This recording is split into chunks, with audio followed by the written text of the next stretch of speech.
अगर मुज़ाकरात होंगे तो कोई प्री कंडीशंस नहीं है कि इसको पूरा करो तो फिर हम आगे बढ़ेंगे। ये मुतालबात है और टर्म्स ऑफ कंडीशंस है कि जी इन चीजों पे मुज़ाकरात। वो खान साहब की कॉल है इंशाल्लाह 15 तारीख को। नहीं, सियासत में ये होता ही रहता है, लेकिन देखो मेन मकसद से पेश की शराइत के बगैर हुकूमत से मुज़ाकरात के लिए तैयार हैं। चेयरमैन PTI बैरिस्टर गौहर कहते हैं टर्म्स एंड कंडीशंस होंगी कि किन चीज़ों पर मुज़ाकरात होने हैं। अभी मुज़ाकरात शुरू नहीं हुए, ताहम सबके साथ मुज़ाकरात को तैयार हैं। अपोजिशन लीडर उमर अयूब की मीडिया से गुफ्तगू, कहा स्पीकर से मुज़ाकरात पर कोई बात नहीं हुई। अगर स्पीकर मुज़ाकरात करवाने पर मुस्बत किरदार अदा करें तो अच्छी बात है। जब तक सियासी मुज़ाकरात आगे नहीं बढ़ेंगे मुल्क तरक्की नहीं कर सकता। हमारा मौक़िफ़ है कि जो भी हमसे बात करना चाहे बस वो बाइख्तियार हो।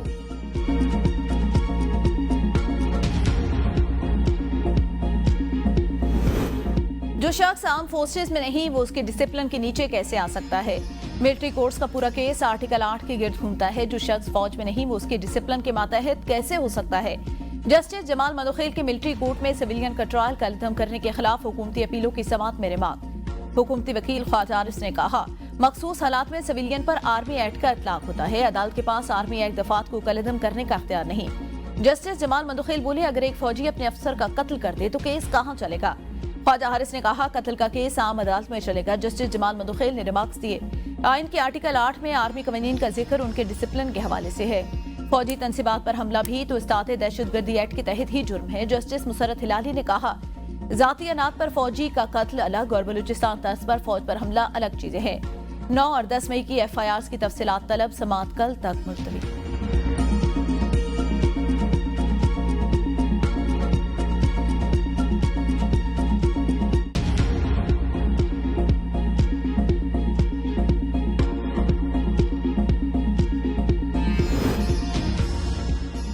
तोशाखाना 2 केस में बानी PTI और बुशरा बीबी पर फर्द जुर्म आयद। मुल्ज़मान का सेहत जुर्म से इनकार। अडियाला जेल में केस की समाअत पर बानी PTI को अदालत पेश किया गया। बुशरा बीबी भी हाजिर हुई।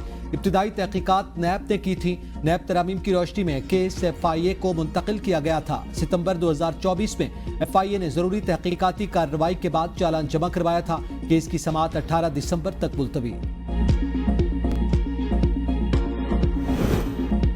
चीन ने तेजी से तरक्की की, चीन के तजुर्बात से इस्तेफादा करना चाहते हैं। वज़ीर आला पंजाब मरीम नवाज का शंघाई में मौसमियाती तब्दीली पर कॉन्फ्रेंस से खिताब। चीन ने मुआशी मुआवजा का रखाया, चीन की तरक्की दूसरे मुल्कों के लिए मिसाल। चीन के इश्तराक से पंजाब में मुख्तलिफ मनसूबों पर काम जारी। पाकिस्तान को मौसमी तब्दीली के चैलेंज का सामना।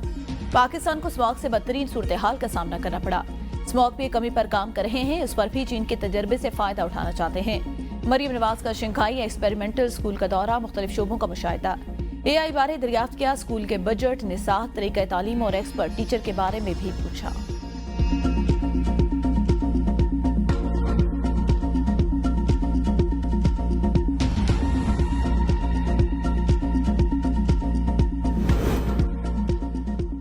चीनी वफ्द की सदर मुमलिकत से मुलाकात। मेडिकल सिटी के क़याम के लिए $1 अरब की सरमायाकारी में दिलचस्पी।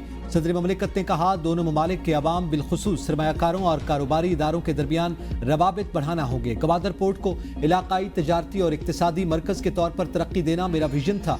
गवादर बंदरगाह से न सिर्फ इलाकाई रवाबित बेहतर होंगे बल्कि इलाकाई तिजारत और इक्तिसादी ताउन को भी फ़रोग़ मिलेगा। पाकिस्तान चीनी सरमायाकारों को खुशामदीद कहेगा। पाकिस्तान चीन के साथ इक्तिसादी ताल्लुकात और कारोबार को तरजीह देगा। चीनी वफ्द का ज़राअत, लाइव स्टॉक, तवानाई, ट्रांसपोर्ट और मैन्युफैक्चरिंग में सरमायाकारी में दिलचस्पी का इजहार।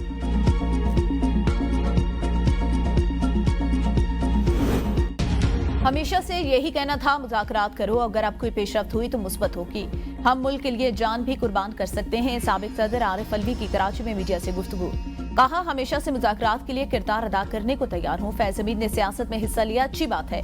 उन पर मुकदमा चल रहा है। सिंध हाई कोर्ट ने आरिफ अलवी को गिरफ्तारी से रोक दिया।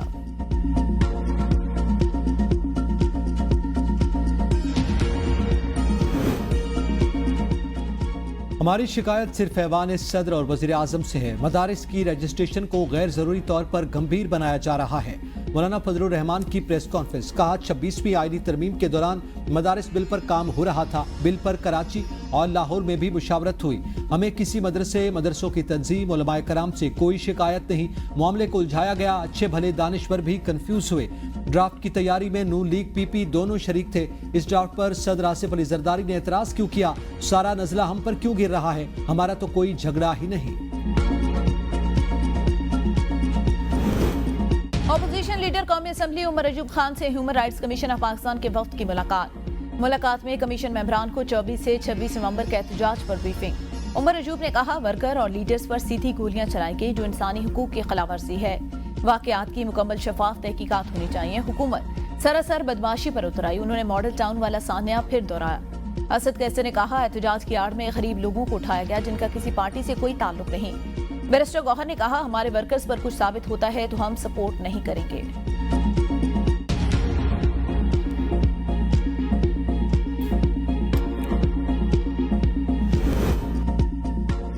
आदिल बाज़ई को डीसीट करने का इलेक्शन कमीशन का फैसला कलअदम। सुप्रीम कोर्ट ने आदिल बाज़ई को बतौर रुकने असेंबली बहाल कर दिया। सुप्रीम कोर्ट ने इलेक्शन कमीशन के तरीक़ाकार पर सवालात उठा दिए। हुक्मनामे में कहा गया मुस्लिम लीग नून की जानिब से नाअहली का दिया गया डिक्लेरेशन भी कंफर्म नहीं हो सकता। आदिल बाज़ई की NA 262 से असेंबली रुकनीयत बहाल की जाती है। फैसले की तफसीलात और वजूहात बाद में जारी की जाएंगी। जस्टिस आयशा मलिक ने DG ला इलेक्शन कमीशन से इस्तिफसार किया। आपके पास 2 बयान हल्फी आए थे। एक जीतने वाला कह रहा है मेरा है, दूसरा कहता है वो मेरा नहीं। आपने किस इख्तियार के तहत बगैर इंक्वायरी एक बयान हल्फी को दुरुस्त मान लिया? क्या इलेक्शन कमीशन ये कह सकता है कि एक बयान हल्फी पसंद नहीं आया, दूसरा आ गया? आपको किसी चीज की परवाह ही नहीं। क्या आप किसी को नहीं मानते? जस्टिस मंसूर अली शाह ने रिमार्क्स दिए ये अदालतों और मैजिस्ट्रेट्स को भी नहीं मानते, खुद भी इंक्वायरी नहीं करते। क्या इलेक्शन कमीशन ऐसा ट्रायल करने का हक रखती है?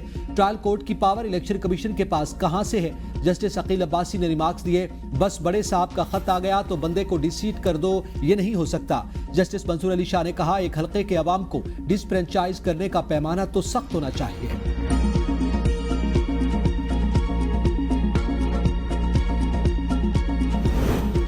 एस्टैब्लिशमेंट हो या हुकूमत हर एक से मुज़ाकरात करेंगे, हमसे इस्तीफे मांगने की खबर गलत।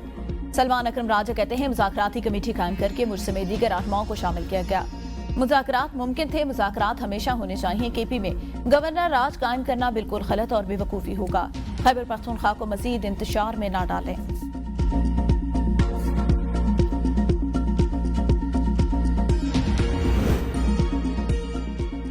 वज़ीर इत्तलात पंजाब अज़मा बुखारी की बुशरा बीबी पर तनकीद। कहा बदकिस्मती देखें 26 नवंबर को रानी बन रही थी, आज मुंह छुपाती फिर रही है। 23 नवंबर को शौहर की तरह अज खुद कौम से खिताब करने वाली बुशरा बीबी आज खामोश है।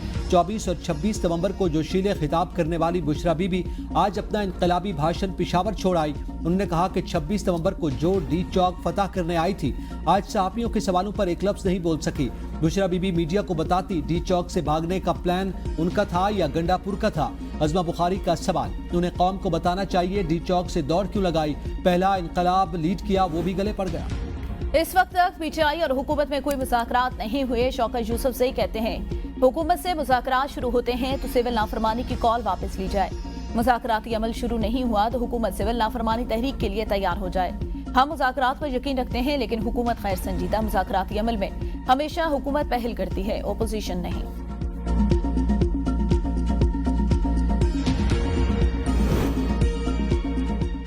नवाज शरीफ, आसिफ अली जरदारी, यूसुफ रजा गिलानी और दीगर के खिलाफ तोशाखाना गाड़ियों का रेफरेंस FIA स्पेशल जज सेंट्रल को मुंतकिल। मुल्ज़िमान की जानिब से केस FIA एजेंसी को भेजने की इस्तदा मुस्तरद। एहतसाब अदालत नंबर 3 की जज आबिदा सज्जाद ने महफूज शुदा फैसला सुना दिया। नायब ने केस FIA अदालत में भेजने की इस्तदा की थी। प्रैक्टिस एंड प्रोसीजर ऑर्डिनेंस के खिलाफ PTI समेत दीगर की दरख्वास्तें खारिज। सुप्रीम कोर्ट आने बेंच के जस्टिस अमीनुद्दीन ने रिमार्क्स दिए प्रैक्टिस एंड प्रोसीजर ऑर्डिनेंस खत्म हो चुका। आइन सदर पाकिस्तान को ऑर्डिनेंस जारी करने का अख्तियार देता है। जस्टिस मोहम्मद अली मजहर ने कहा ऑर्डिनेंस के बाद और प्रैक्टिस एंड प्रोसीजर में पार्लियामेंट ने कानून साजी कर दी। ऑर्डिनेंस के तहत बनी कमेटी खत्म हो गई। कानून आ जाए तो ऑर्डिनेंस खुद ब खुद खत्म हो जाता है। गौहर अली खान, अफराज आप खटक, एहतशाम उल हक और अकमल बारी ने ऑर्डिनेंस के खिलाफ दरख्वास्तें दायर की थी।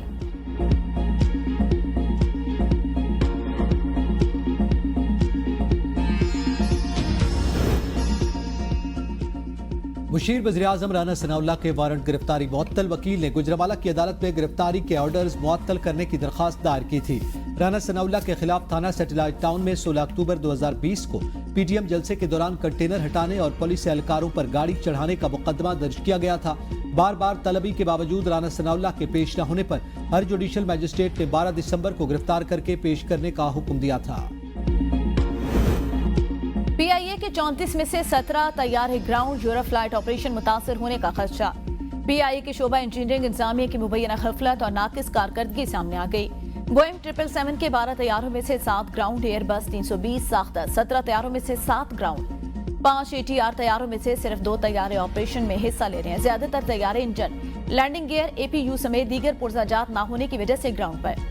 जराये का कहना है कौमी एयरलाइन को करोड़ों डॉलर के नुकसान का सामना। यूरोपीय सेफ्टी एजेंसी अयासा ने वाजे किया कि यूरोप आने वाले जहाजों की सख्त इंस्पेक्शन और मॉनिटरिंग होगी। तर्जमान पीआईए के मुताबिक पेरिस के लिए ऑपरेट होने वाला जहाज तैयार है।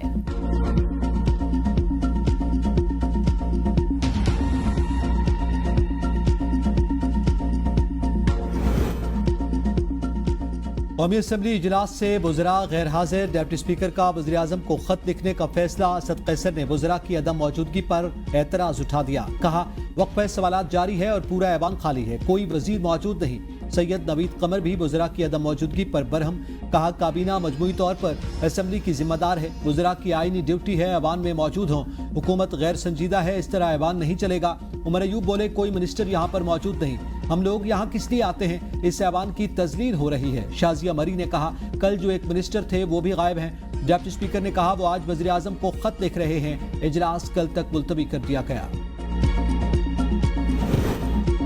चेयरमैन यूसुफ रजा गिलानी की जेर सार सेनेट का इजलास। वज़रा की खैर हाजिरी पर पीपल्स पार्टी और JHY का एहतजाज। वज़रा को मुअत्तल करने का मुतालबा। चेयरमैन सेनेट ने कहा वज़ीर तवानाई वज़ीर आज़म के साथ इजलास में मसरूफ। हैरत है ऐवान में किसी वज़ारत का पार्लिमानी सेक्रेटरी मौजूद नहीं।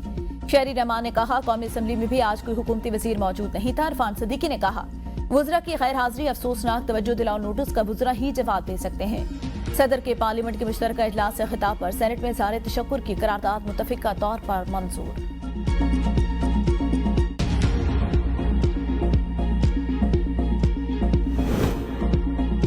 वज़ीर आज़म शहबाज शरीफ का overseas investors chamber of commerce and industry की हालिया रिपोर्ट पर इत्मीनान का इजहार। कहा बरामदात और रिकॉर्ड तरसीलात ज़र की बदौलत मुल्की ज़र मुबादला के ज़खायर में इजाफा हुआ।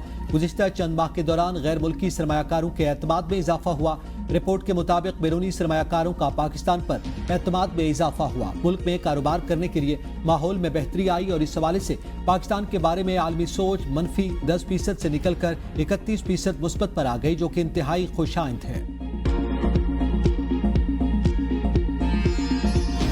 वज़ीर खजाना ने हुकूमत को सूद से पाक कर्ज मिलने का रास्ता बता दिया। मोहम्मद औरंगजेब कहते हैं हुकूमत को सुकूक के जरिए सूद से पाक कर्ज मिल सकता है। इस्लामी कैपिटल कॉन्फ्रेंस हुकूमत का माली निज़ाम शरिया असूलों पर मुंतकिल करने का आज़म है। हमारी पेशरफ्त अच्छी। इस्लामी कॉन्फ्रेंस के इनेकाद पर SECP IOFI इस्लामिक डेवलपमेंट को मुबारकबाद पेश करता हूँ। इस्लामी मालियाती निज़ाम पर मुंतकिली के सफर में सबको मिलकर चलना है। शरिया असूलों पर मुर्तकिब प्रोडक्ट से सारिफ का एतमाद हासिल करना है। दुनिया में वैल्यू फाइनेंशियल खिदमत की मांग है, जबकि SECP रेगुलेटरी माहौल फराहम कर रहा है। SECP की तवज्जो शोबे की सलाहियत बढ़ाने पर है। वो मुआशी चैलेंजेस दरपेश थे, उन्हें हल किया। हमारी मुआशी सिमत दुरुस्त है।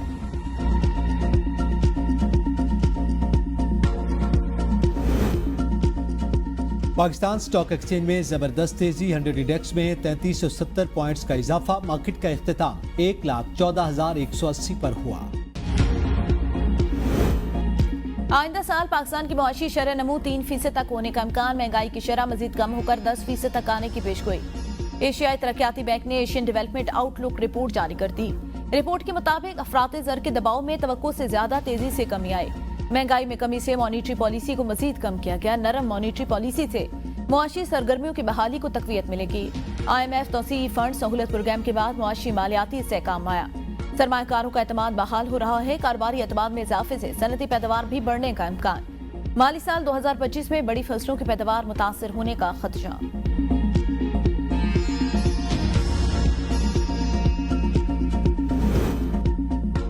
पाकिस्तान का मौसमियाती तब्दीलियों से निपटने के लिए आलमी बरादरी से फौरी इक़दामात का मुतालबा।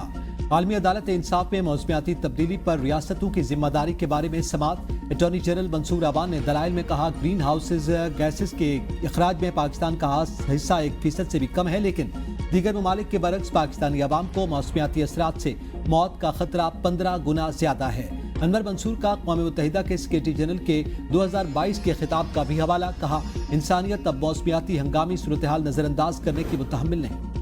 वज़ीर आला सिंध के ज़ेर सदारत जारी मंसूबों से मुतालिक जायजा इजलास। वर्ल्ड बैंक के सिंध में जारी मंसूबों की पेशरफ्त और मसाइल पर गुफ्तगू। मुराद अली शाह ने कहा, वर्ल्ड बैंक के ताउन से 13 मंसूबे जारी, 333 स्कूलों में से 132 की मरम्मत के लिए कॉन्ट्रैक्ट दिए जा रहे हैं। समाजी तहफ़्फ़ुज़ यकीनी बनाने के लिए मंसूबा $200 मिलियन से शुरू किया गया। जरूरी स्टाफ की भर्ती के लिए वर्ल्ड बैंक को तजावीज़ भेज दें।